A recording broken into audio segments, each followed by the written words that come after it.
빌라와 오피스텔 천여 채를 사들여서 임대 사업을 하다가 숨진 빌라왕이 소유한 주택이 무더기로 경매에 나왔습니다. 채권 청구액만 100억 원이 넘지만 전세 보증금보다 우선순위인 국세 체납액이 많은 데다가 낙찰도 쉽지 않아서 임차인들의 피해가 불가피해 보입니다. 이동우 기자가 취재했습니다.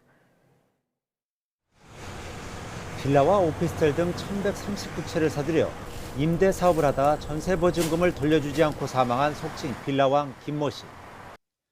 김 씨 소유 주택과 오피스텔 등 모두 47건이 올해 3월 이후 무더기 경매에 신청됐습니다. 채권 청구액만 105억 원에 이릅니다. 계약 만료 후에도 전세 보증금을 돌려받지 못한 임차인이 경매 신청을 한 경우가 대부분입니다.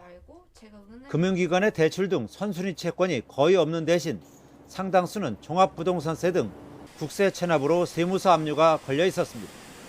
7건은 신청한 임차인이 직접 경매를 취소했는데 경매를 통한 전세보증금 회수가 어렵다고 판단한 것으로 보입니다.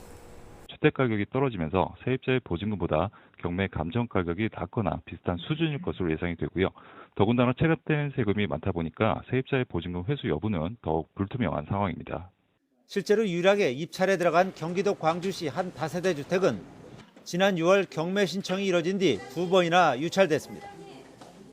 이에 따라 내년 초 예정된 3회차 경매의 최저가는 최초 감정가의 49%인 1억 2천여만 원으로 떨어졌습니다.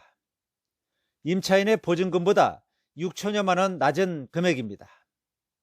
앞으로 전세 계약 만기가 차는 물건들이 줄줄이 임차권 회수를 위해 경매에 나올 것으로 예상됩니다. 하지만 전문가들은 최근 집값 하락세에다 선순위 임차인의 보증 금액이 커 낙찰이 쉽지 않을 것이라고 우려합니다. 결국 임차인의 보증금 회수가 늦어지는 것은 물론 보증금을 모두 돌려받지 못할 가능성도 그만큼 커지는 것입니다. YTN 이동우입니다.